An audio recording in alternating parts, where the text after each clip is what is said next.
I'm just one person. Determined to bring us back to zero. I'm just one person. Determined to bring us back to zero. I am just one person. Determined to bring us back to zero. There we go. Welcome, folks. I'm Ara Bagdasarian, the founder of OmniAlert and board president of ZeroNow. And welcome to the ZeroNow sessions, Automating Emergency Response, Mitigating Harm from Active Threats. Sessions is a forum to exchange big ideas and best practices for safer schools nationwide. Just some background on ZeroNow. ZeroNow is a stakeholder alliance formed to drive ideas, innovation, and investment to advance school safety. As a membership-based organization, nonprofit, ZeroNow facilitates collaboration between industry, association, and education partners to foster new solutions to keep our campuses safe and secure. Before we get started, I want to recognize our sponsors and founding partners who made this program possible. Thank you to Access Communications, Additional Corporation, OmniAlert, Johnson Controls, IACLEA, VTV Family Outreach Foundation, NASPA, Campus Safety Magazine, and conferences. If you're interested in learning more about becoming a member as an individual or as an organization, please visit zeronow.org. Before we get started, we have a poll. We want to get your feedback. Mary, you able to pull up that poll here? The first poll question is, does your organization use predefined automated safety actions? Are you using some sort of automation? So let's make sure that gets pushed out there. There we go. While you guys are voting on this or responding to this, I'm going to go ahead and introduce our panelists today for the roundtable. First, we have Jeff Kelly. Jeff has 30 years in experience in law enforcement and is now the director of K12 Technology Solutions for Mutualink, a leader in automated school safety and security technology. He has vast experience and best practices related to emergency operations plans as well as reunification. Welcome, Jeff. Next, we have Kim Marsh. Kim is determined to save lives by helping institutions create comprehensive active threat programs. With a security background spanning over 40 years, she is currently the Director of Sales and Business Development for Grav-IT A.S.R.S, the Active Shooter Response System since September 2021. Welcome, Kim. All right, and we're waiting for Sheriff Lawhorne. Sheriff Lawhorne is having some technical issues getting in, but we'll go ahead and get started. Let's take a look at the poll results here. Let's see here. Let's share the results. So about just over half the people are automating the response, and a small percentage of the folks are not sure what that is. Jeff, are you surprised at this? I mean, are the folks that you are working with, are they automating response? Well, I mean, first of all, good afternoon. Thanks for having me as part of this important discussion. You know, the quick answer to the question that you put up there is, I mean, most school districts across the USA have moved from an analog, one-off system at each one of their school buildings to a video management system. Well, what does that mean? That means that from somewhere within the district or beyond, with a single laptop, an individual with clearance, of course, would be able to check the video feeds from any one of the schools within that district. It's an important move going forward. Mm-hmm. And so, Kim, what does it mean to automate emergency response? Oh, it takes the human effort out of it. It automatically sends notifications to the prescribed teams so that action can start. The clock starts ticking once people know that there's a situation. And Jeff, I mean, from your perspective, what is involved with that? So Kim mentioned notifications. Are there other aspects of automation that should be considered? Well, yeah, I've mentioned this before. There are 4 tenets of what we all do, keeping kids safe. The first is threat assessment, which is moved from a pencil and paper. Think Nicholas Cruz and all these sheets of paper that got somehow lost. Right now, it's in the cloud. Then it moves to mass notification, and most districts across the USA think they have the problem solved with simple mass notification. Nothing could be further from the truth, because once you push that button, what's the expectation?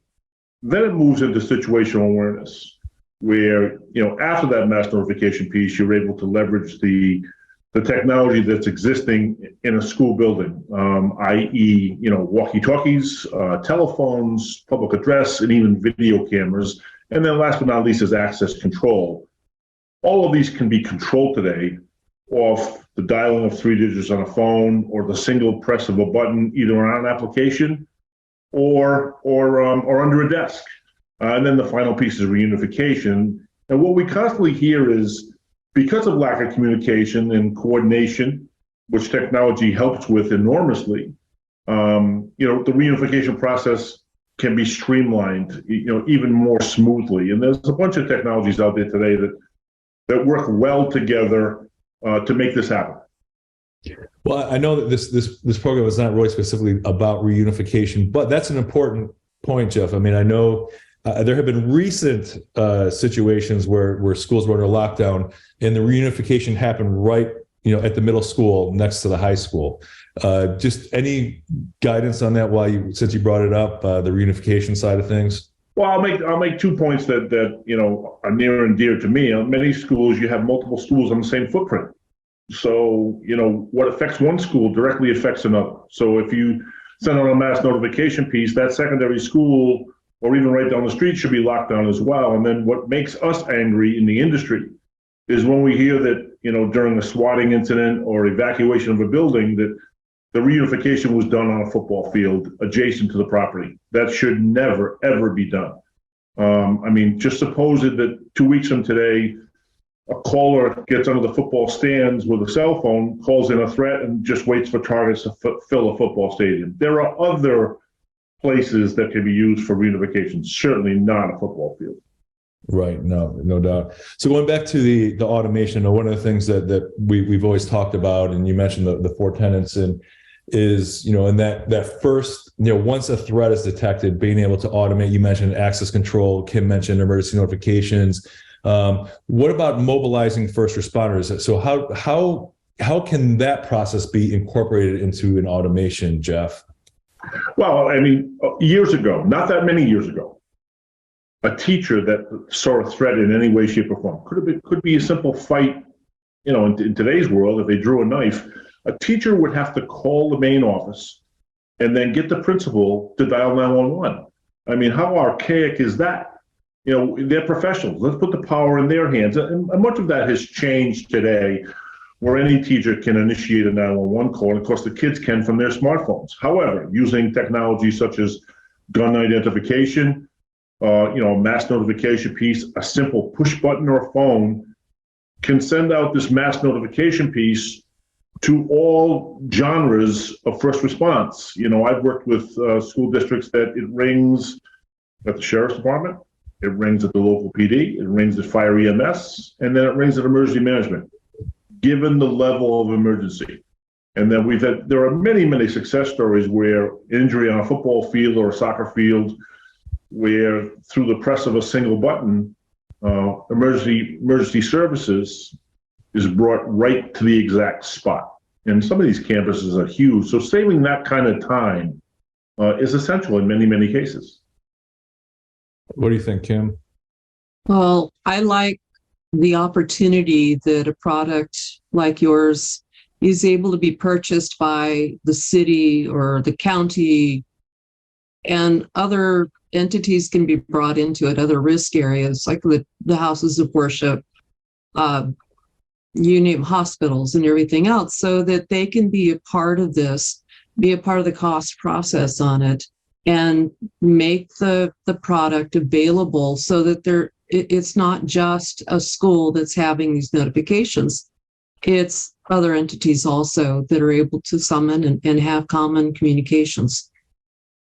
What's interesting, so Sheriff Lawhorne is still trying to connect here, but we've had a number of discussions about, the importance of early threat detection, triggering automation, right? Taking what would take, take minutes down to a matter of seconds.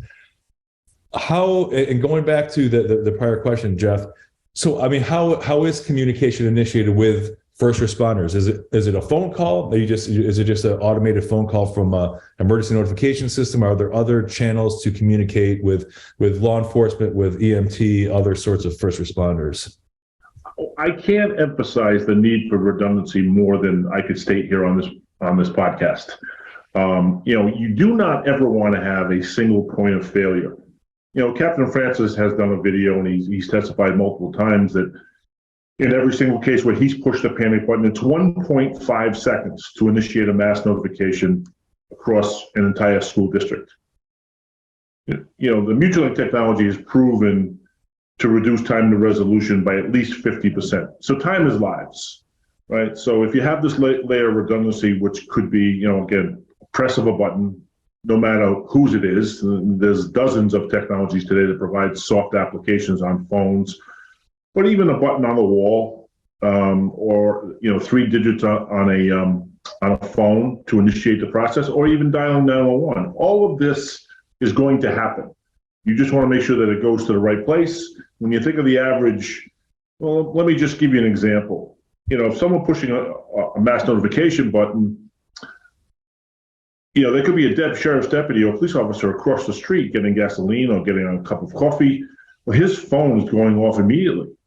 The average 911 call goes 2.5 to 3.5 minutes. So he's just saved over 2 minutes of response time, because in almost every case where I work with different technologies, the panic button provides the school, the address, the teacher, the classroom number, and identification of the emergency.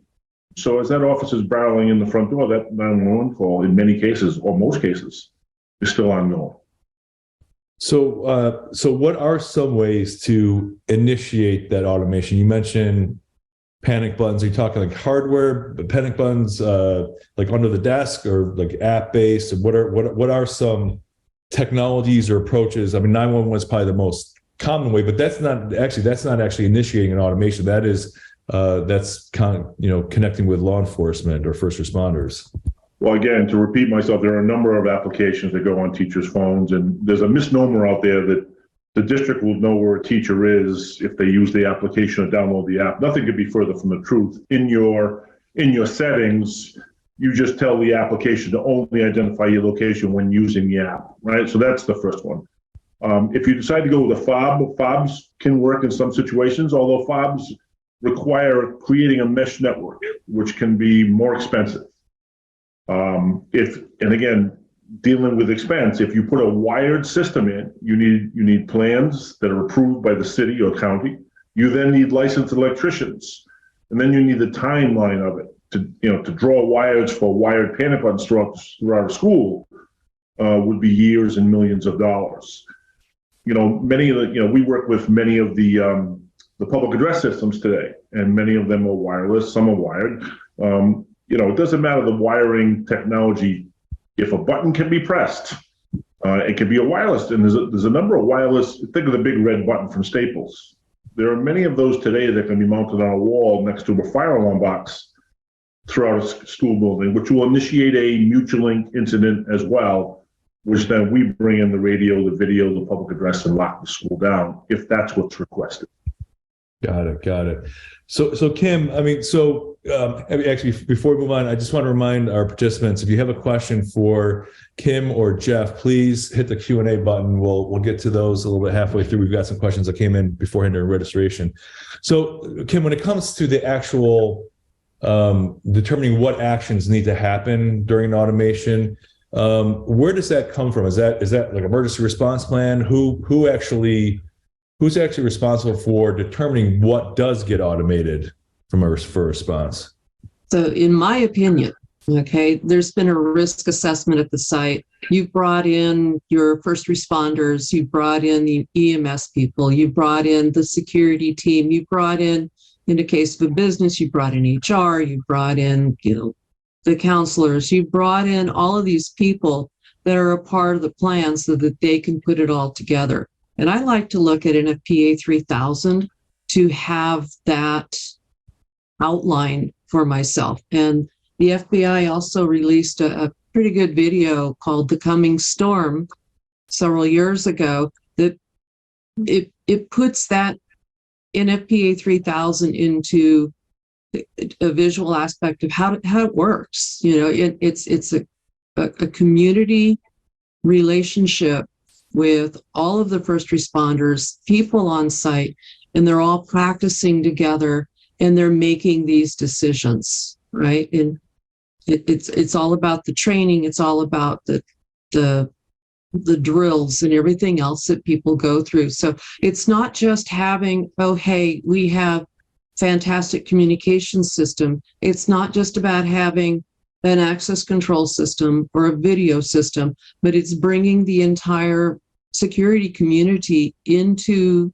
the conversation so that we can make sure that actions are being taken properly and the lives are being saved. And Jeff, So, Ara, if I could ask Kim, for the audience, while this is not a sales presentation, there's been a lot of discussion recently in the last year or so, and I'm familiar with one county, Brevard County in Florida, is putting assault rifles for SROs in every one of their schools.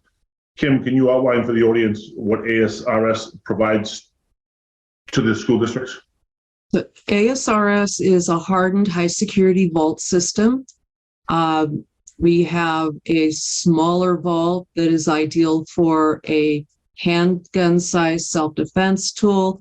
That can be a lethal weapon or it can be a non-lethal weapon. There are non-lethal options out there that I highly recommend people looking at.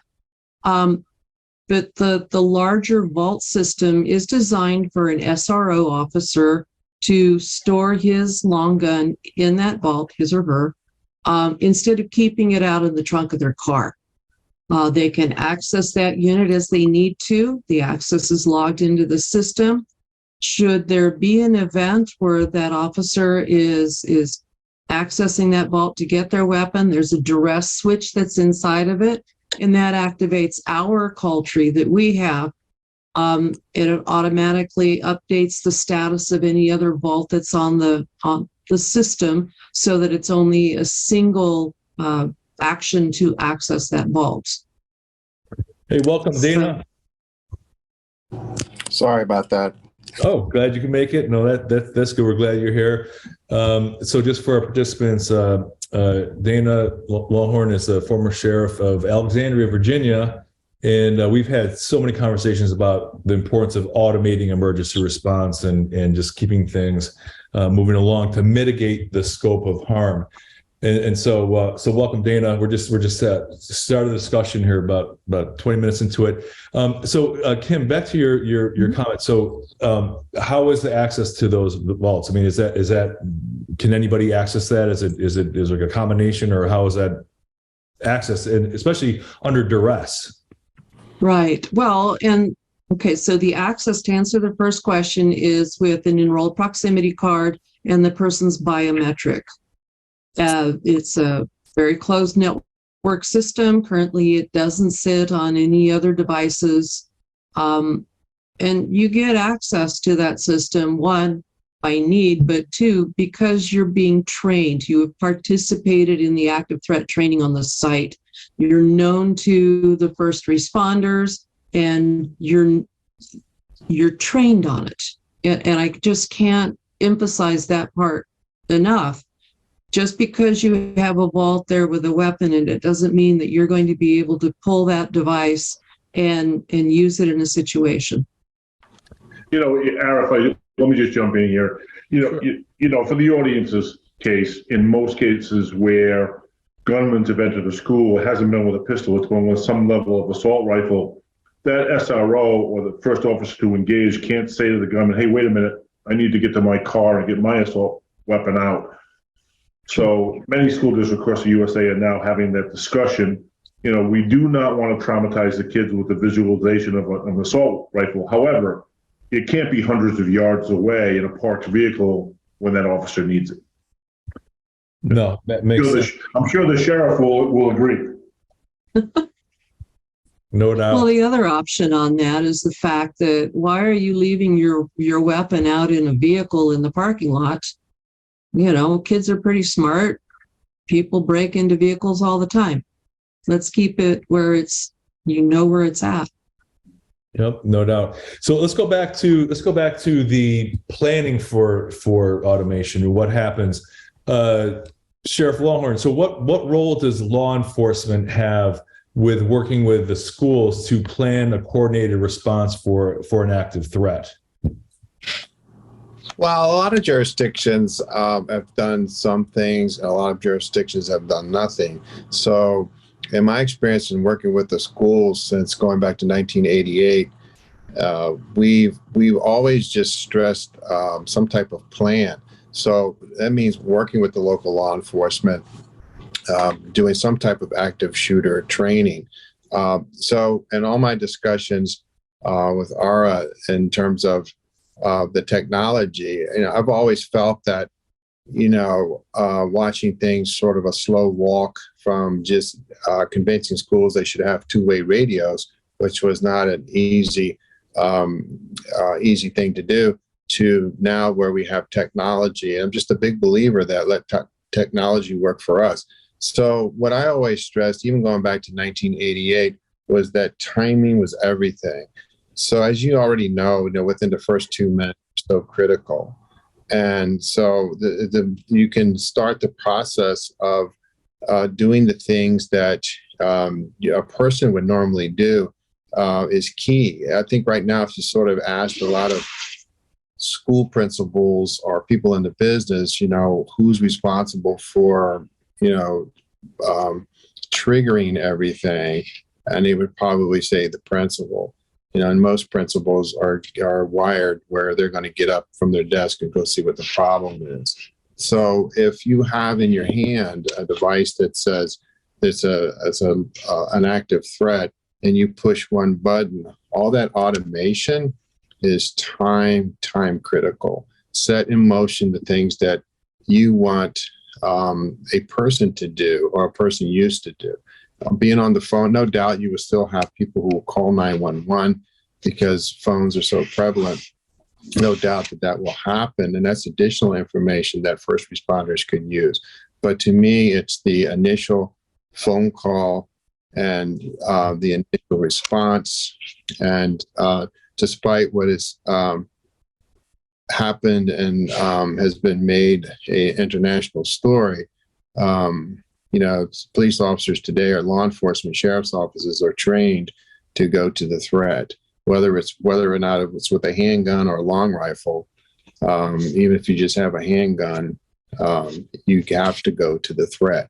And that's how we train, and we all learned that hard lesson from, I'm drawing a blank. Uvalde. Well, Uvalde was the hard lesson in terms of, but Uvalde, what was disappointing there was, I don't know any law enforcement agency that trains the way that chief claimed that he was trained. That was just, I don't know, that just came from nowhere. But Columbine is what I was thinking. Since Columbine, that mentality of hunker down and wait for SWAT.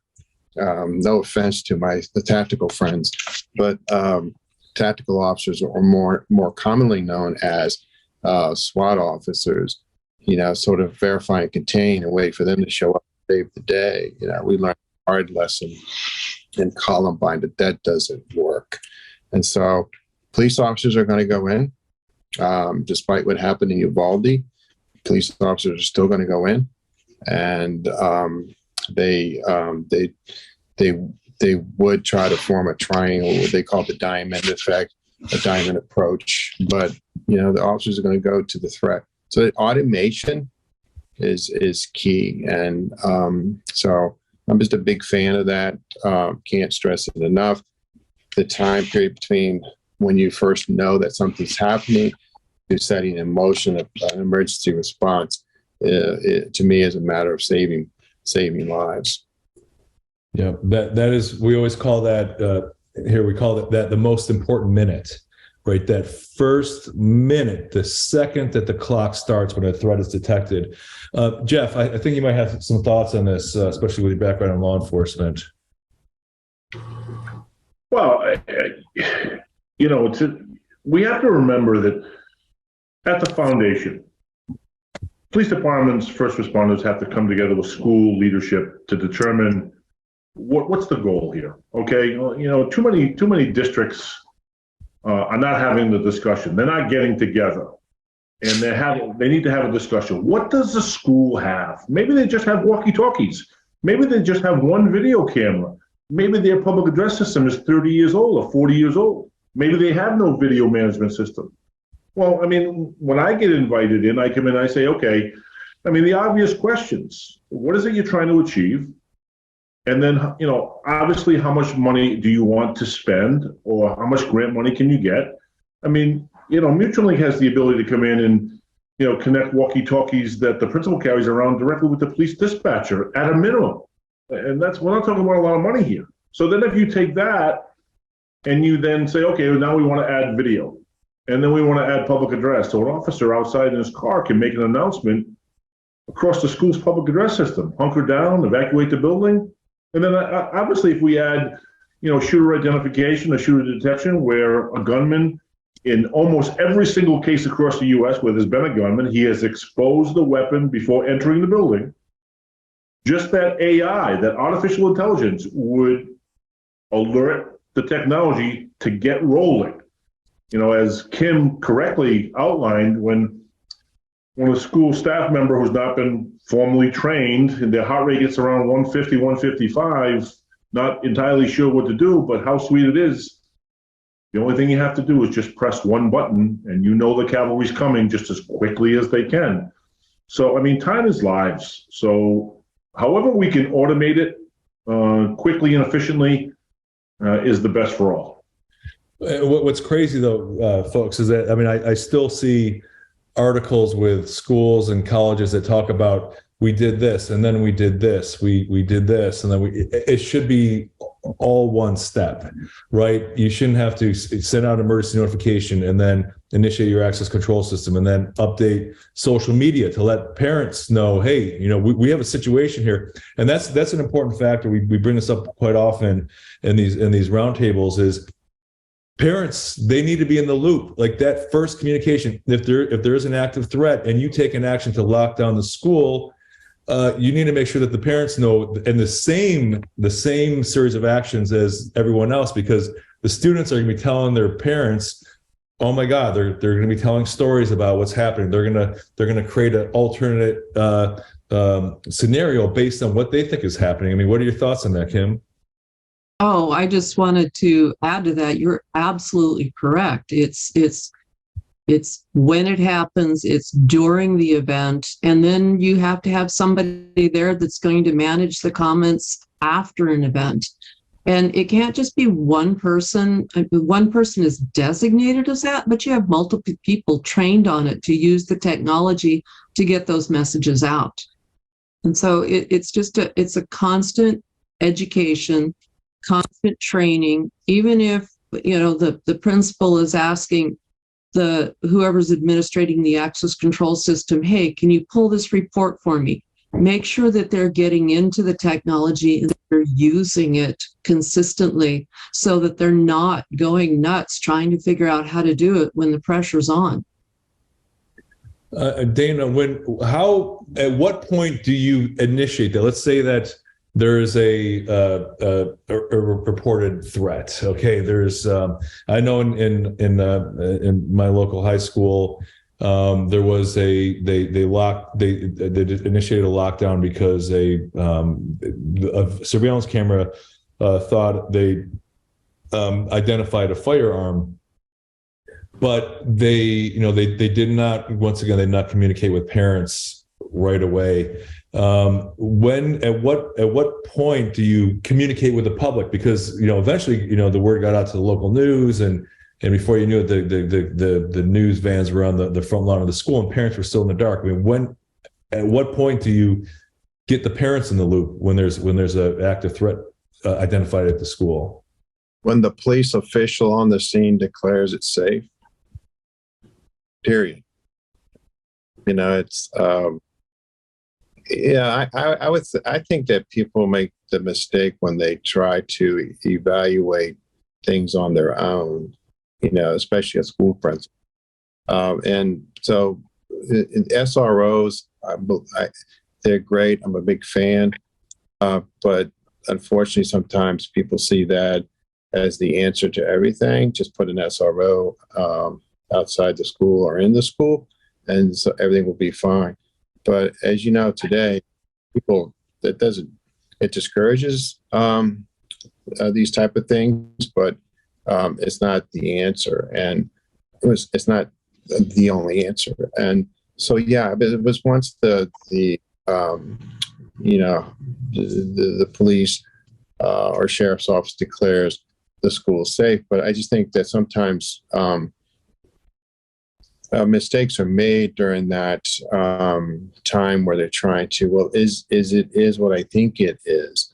And whenever we do active shooter training, I'm a big fan of Run-Fight. If nothing else, it was mentioned earlier that schools, maybe if you just have a two-way radio, whatever it is you have, I always just say, look, you have to have a plan. I don't care if it's a big plan or a little plan. Just have a plan. What are you going to do? Just at least talk about it. What are you going to do? Well, what if? And so what are you going to do if somebody shows up? Well, I'm going to lock the door. Okay, good. That's a good start. But so the run, hide, fight is something that we train on. But even as a law enforcement officer, we sometimes, when we see something, we go like, gee, is that what I think it is?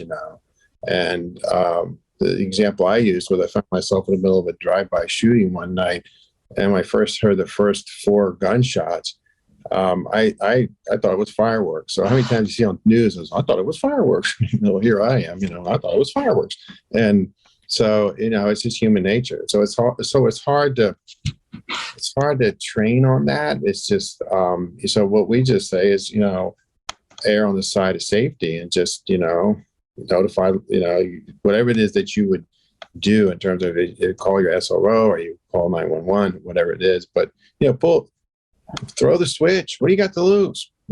People hesitate because they're afraid, well, I threw the switch and it was nothing that caused all this panic and the parents are upset, But like we said earlier, and I agree, it's messaging, is how do you message that? But to answer your question, it's when the officials, public safety officials on the scene declare it safe, then worry about the messaging.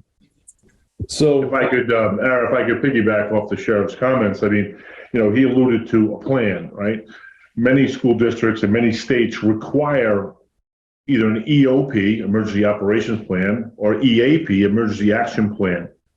By developing that plan, you bring committees together across the spectrum, both school and first responders. They all sit in a room and they discuss all of these issues and they build a plan. Now, if folks that are watching this need a plan, they can refer to FEMA or Homeland Security. The FEMA website offers boilerplate plans. They can contact ZeroNow. Some of us actually have the plans that you just quote unquote fill in the blanks. Now, additionally, we all fully realize that most of the kids, especially from junior high up, have smartphones. And the minute something happens at the school, we know what they're doing. They're immediately texting mommy and daddy saying, hey, this is going on. So the worst thing that can happen is to fill a school with parents, and they're all coming, right? So if you don't get word out that, hey, you're addressing the issue in short term and then continue. Now the rule is, in a reunification, the rule is you must communicate with the community within the first 30 minutes. And then you must communicate with the community every 15 minutes thereafter. Even if you're not giving new information, just that you're on top of things. Yeah, I mean, I would even go so far as let the community know within at the first minute, at least the holding message. Hey, we are aware of the situation because like I said, I experienced this firsthand where my children were tweeting and texting and all these scenarios that were just wildly inaccurate because they didn't know and the parents were in the dark. So Jeff, let's go back to the thing because automation starts with planning, right? You can't automate if you don't have a plan that you need to automate those actions. So who takes the lead? Is it the principal? Is it the SRO? Is it the local law enforcement? Is it school district? Is it from a campus higher education? Is it the public safety office? I mean, who takes the lead? Because there are a lot of people involved with this. I mean, everything from law enforcement to your public relations folks. What information? How do you want to craft that messaging to not incite fear and chaos? So who takes the lead? Well, I mean, it depends on the size of the school district, right? I mean, I was in Texas last week in the Panhandle, and the county had a superintendent with one school, K12, 540 students total. Right. So who's in charge there? Obviously, the superintendent has to wear that hat. If you go to a bigger district, they have a school security director. Right? So it depends on the size of the district. So then, depending on that, if you're a small district, the first thing you do is you get in touch with Sheriff Lawhorne or his staff, and you say, "Look, can we come to the table? Because I want to pick your brain on how I should best, respond to such emergencies." Most people don't understand the difference in a school between a lockout and a lockdown. Right? What's the difference between a lockout and a lockdown? Many schools, lockout means you don't let any strangers in the building. You lock them out. Lockdown means no one in the classroom moves, not classroom to classroom. Right? Huge difference there. So, to the point, bring everyone together. Schools, public safety, have a sit down and go through all of it. What do we have for technology? Oh, we only have walkie-talkies. Okay, then you call me in and I connect the walkie-talkies with the sheriff dispatch. Then most today, they have walkie-talkies, they have video public address, and some have access control, which is exceedingly expensive, right? But some do. Rather than have the 400 keys, they've decided to go to an automated access control. Well, then now you need Knox boxes, right? So today the frustration is fire departments aren't sharing Knox boxes with police departments. So now there's 2 Knox boxes. So my point is, if you bring in the experts, and it's not going to cost you any money to bring them in for discussion or guidance, and then when you decide how much money you have or what you're trying to achieve in the big picture, again, big focus here is what's the size of the school district? Many districts today that have more than 10 or 15 schools appoint a school security director as the point of contact. In Florida, that's a rule, that's a law. You must have that person. And again, it's morphing itself across the country as these school shootings increase, unfortunately. Mm-hmm. What do you think, Kim? No, I just, we use these resources to write the plans, and it's a great plan, and we've written it all out, and we've got it in our binder, and we put it on the bookshelf, and nobody ever touches it again, or it's not communicated out to anybody. Those plans have to be practiced. It can't be just, oh, I've done my deed, here's my checkbox, put it on the shelf, and I'm going to go on to whatever the next event is. It's a constant training. It's knowing the people who are responding. It's face to face. It's building that community so that everybody's there and everybody knows what's to do. Mm-hmm. And Sheriff, what was the relationship like with law enforcement and schools in Alexandria when you were involved in Alexandria? Well, I mean, if anybody's done the research there, we have both here in Alexandria. So I'm retired from the Alexandria Police Department after 27 years, became the elected sheriff. So I had oversight as the sheriff for the city jail, the courthouse. So at the police department, 19 years, I was a detective, and I was really essentially the only one really covering 13 schools, just reactive. Plus a caseload, citywide caseload. So school shootings are not new. I remember 1988, Paducah, Kentucky, I believe it was. And that's when the superintendent of schools convened a meeting to talk about it. And that's when we introduced the idea of two-way radios. That was like, the resistance to that was unbelievable. But anyway, so, but we got them to talk about plans. What would they do? And, so, it wasn't easy. And even to this day, just from my familiarity with the city schools, they're still working at it. But I think, unfortunately, to be honest about it, Alexandria sort of fell into that same thing about 20 years ago. To get SROs, and that was it. Kind of, you get SROs, what me worry, SRO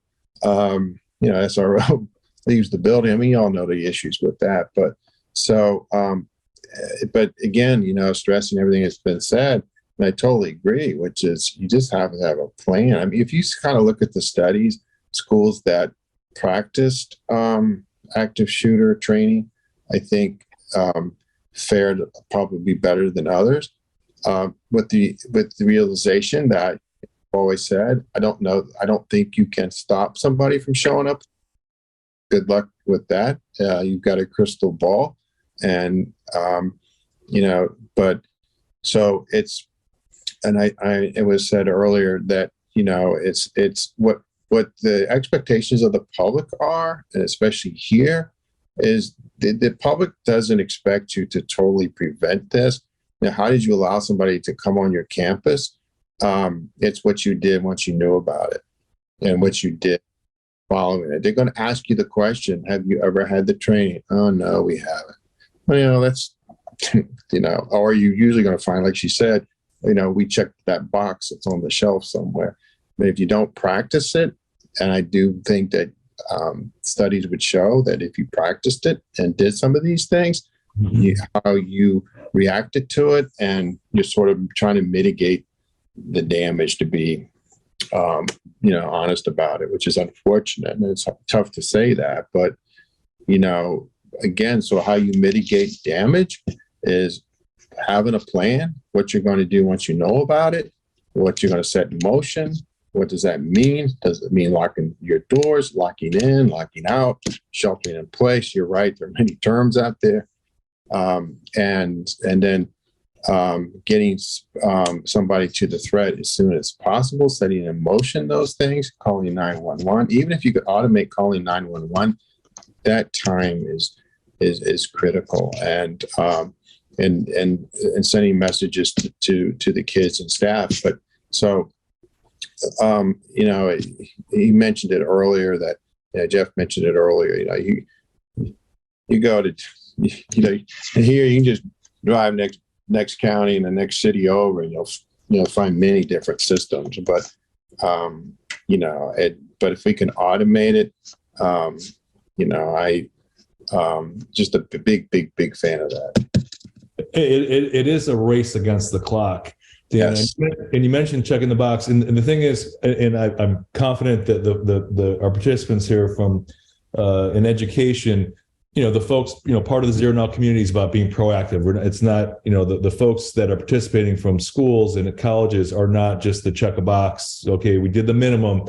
So really the folks that really want to be on the leading edge and want to learn from our past experiences to prevent harm in the future. So this is a very important factor. So we talked a little about planning. We talked all about automation and the importance of automation. Jeff Kelly, we talk about this all the damn time. What role does interoperability have to do with a successful automation of emergency response? I mean, that's a great question. I mean, interoperability. Okay, so let's go to its foundational meaning. Many people think that interoperability means, can one radio of one make and model talk to a radio of another one? The answer is yes. But interoperability, what does it mean? It means that one technology, no matter what it is, can seamlessly communicate with another technology, and that can be through an API alert, protocol, or it can be through a JSON or a CAT message. So you don't want to buy, license plate readers that don't talk to some other alerting technologies, or shooter detection systems, or, gun identification systems that don't talk to other systems. We at Mutualink, we're totally agnostic. We absorb all of these different technologies on a single pane of glass. There was a study done, if anyone who's been in an EOC or a JOC or SOC notices, anywhere between 6 and a dozen televisions up on the wall. Well, there's been studies done that professionals can only look at those screens for as much as 20 minutes before they start dozing off. So we reduce those screens to 1, maybe 2. And then when you put everything on one screen, and again, I'm a big advocate of a 65 or 75 inch screen, and you have weather on there, you have license plate readers on there, you have automated, mapping and floor plan, indoor floor plans today. And when a technology is triggered, gun identification, a soft panic button, a hard panic button, someone dials, and all of a sudden it all becomes live on the screen, where the building lights up, Now you know exactly where it's happening. It gives you the traffic, gives you potential traffic cameras. It gives you interior 3 or 4 cameras closest to where the button was pressed. And then, oh, by the way, you're actually speaking to school staff in the building from the sheriff's or police dispatch while you're watching what's going on. That allows the sheriff's deputies of the first incursion team to get into the lobby, to get to the point, as the sheriff alluded to correctly. The model changed after Columbine, where you go to the threat. As long as you continue to hear gunshots, you go to the threat. Well, that doesn't mean that you want to put yourself in harm's way rounding the next corner. So by providing live video feeds of a hallway or a building, closest to where the threat was, you can identify whether it was a pistol or a long gun. You can identify amount of suspect or suspects, 1, 2, 3, 5. What do they look like? Oh, by the way, where are they? What direction are they heading in? This is crucial situational awareness information, fully automated, across a spectrum of technologies available today. Now, many people, and I want to feed you this. Many people today think, oh, we're going to put metal detectors at the front door. Okay, so what's the problem with that? You now have to expand your personnel to man that in a huge way. You now have to make sure other doors aren't propped open to sneak in the back door, and we've had cases of that. You now have to make sure there's a sheriff's deputy at that metal detector, because when it goes off, what are you going to do if there's a civilian there?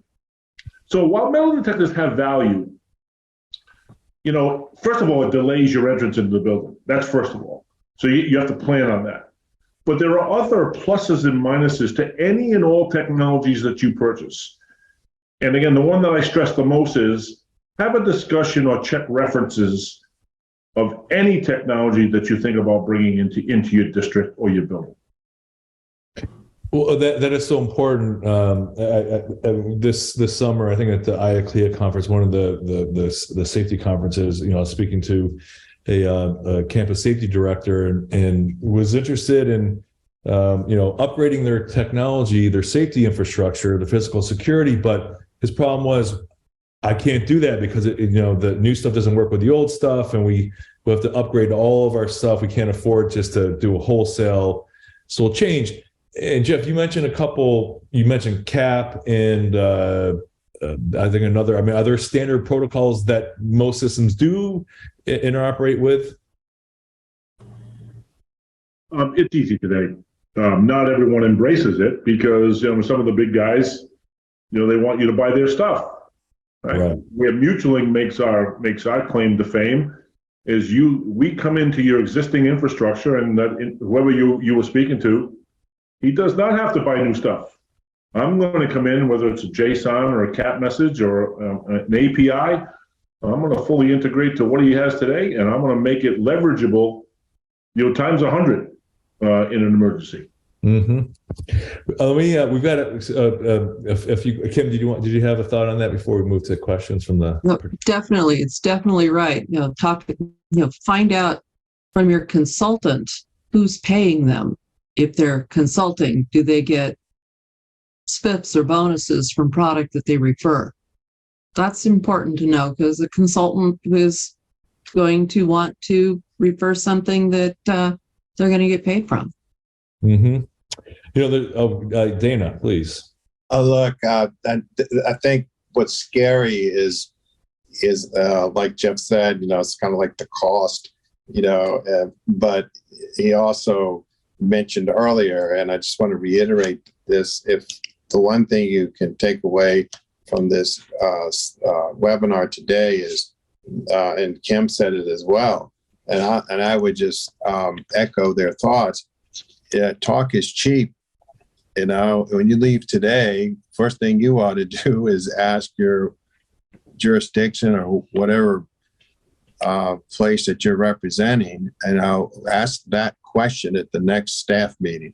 Raise your hand and go, what are we doing? What have we done? What are we doing now? And what will we do? That doesn't cost you a thing. Mm-hmm. And it's a great start.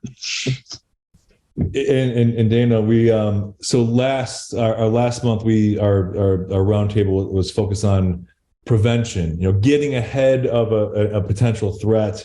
Through connecting the dots. Potential behavioral issues, using social media. See something, say something. I know that in my community here, there was just a potential threat that was there was intervention because somebody did report a student. But when that fails, that's when we need to move to the mitigation side of things. Now we need to respond as quickly as possible. And so we're talking about the technology. We have a question. We're going to take a few questions from our participants. So Michael Mendola asks, would it be a good idea to train with school staff in the summer without kids and then later with students? I'm not sure if anyone has perspective on that from a training perspective.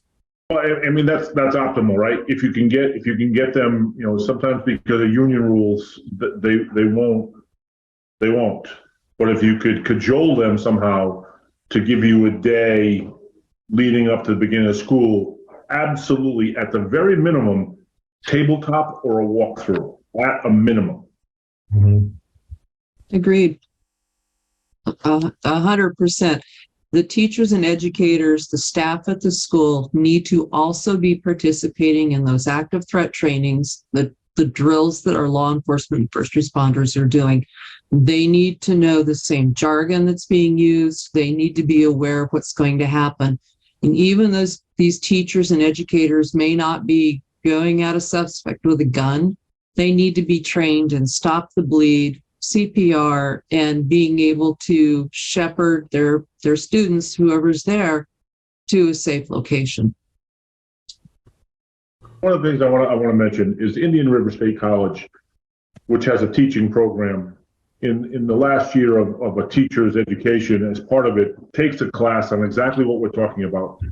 And every report that I get is these classes get high marks and high praise. And one of the things ZeroNow, Ari, you and I should talk about this in a broader scope for teaching colleges across the USA. You don't want a teacher for the first time is hearing it, to Kim's point, the first time you're hearing this jargon is when there's an oh crap moment, right? If you hear it and you practice it in a classroom setting, and you know what the expectations are for everyone involved when things go bad, you don't have that. It's like driving the first time in snow versus being a New England veteran, as an example. So one of the things I think we should talk about at ZeroNow is advocating for this type of a lesson plan for future teachers across the country. There's a nonprofit currently doing this in Ohio called Faster Saves Lives. You can check them out. They have a website, and they're training teachers on getting their concealed carry. They're going through an active threat response. And at that point in time, that trainee can choose, okay, this may not be exactly what I can do. I might be the person doing the stop the bleed and getting people out of the way, but at least they understand what's going on. They've gone through the pressure and the tenseness of it, and they can evaluate it for themselves. We have a couple more questions here. Probably have enough time maybe for one more. So who should have access to the notifications or software platform? Any thoughts on that? Who is it? Just the principal, the campus safety chief? Dana, what do you think? Oh, like for the Omni Alert? Yes, yeah. For like, who should be able to initiate an automation? Who should have the authority to do so? Well, and it goes back to, again, over and over what Jeff and Kim have said over and over. It's planning and the training. So part of that is the planning. So you give that authority to 5 or 6 individuals, obviously the principal, any public safety if there's an SRO there. But, the key is that making sure that one of them's there. You could train 3 or 4 people and give the authority. The principal is off at a meeting at headquarters, and the police, the SRO was down at booking, took somebody in or whatever. Now, all of a sudden, the people who have that authority are not there. So that's the planning aspect to it. But I would limit it to the people who've had the training on it and have the authority to initiate, who can, look at the threat and make a determination within 3 or 4 seconds. It's that's what you have to. That's all part of your pre-planning, but obviously, I would keep it at sort of a higher level. I guess it begs the question, do you, how sort of far down the hierarchy does it go? And that's a great question. I think that's something that's worth discussing more. But initially, obviously, it's a trained professional police officer, public safety official at the school site or campus. But definitely the principal, assistant principals. But it's got to be more than 2 or 3 people. Would be I'm saying minimum of 6. Mm-hmm. What do you think, Kim? So my understanding is that it's an app that Could be an app, or even, Okay, I was seeing Jeff there, he was waving me down. I understand it's an app, so teachers, the teachers, faculty, and staff need to be able to initiate an alert, a situation. Now, who decides where those alerts go to and what that emergency is? That's something that's programmed, I'm assuming, at a higher level, so that maybe I can say, hey, there's an issue, here's my duress button on my phone. But there are others that are at a much higher level that are administering the software and the communications between responders, emergency medical services, and school personnel. Can I qualify something real quick? She brings up a good point, which is there's 2 things going on here. One is that the app, when it detects a gun, you get an alert and you look at the picture and you go, oh, that's the SRO. He took his gun out to put it in the locker or whatever. Yeah, so that's a non-call. But those people who are evaluating what they're seeing is one thing, but everybody ought to be able to have access to pulling the fire alarm, if you will. You know what I mean? I think that's it. Because a teacher, it is what it is. They see somebody coming in, they got a gun. They ought to be able to flip a switch somehow. Great question. Great topic for more discussion, but thanks. Yeah, no, that's a very important point, because I know, Jeff, you mentioned equipping teachers with fobs to be able to, and I know some fobs, you could do like a medical emergency, a active threat emergency, a fight breaks out in the hallway, being able to initiate. But quick thoughts on that, Jeff? We're running out of time here. Well, the interesting dynamic, fob has a purpose, right? In some cases, they're perfect, but fobs does not allow for a two-way conversation. Right? An app on a phone allows for text messaging back and forth. And again, I just want to touch on, very recently, a substitute teacher, panicked in a false way and pulled the fire alarm in a building. And again, substitute teachers need to be trained that, hey, in an active shooter threat, the last thing you do is pull a fire alarm, filling the hallway with potential targets. So again, this goes back to the foundation of our discussion. Make sure the technology works for what you're looking for. Bring the experts to the table. Outline what your issues, how big your district is, what you're trying to solve, how much money you have, and then go forward from there. Absolutely.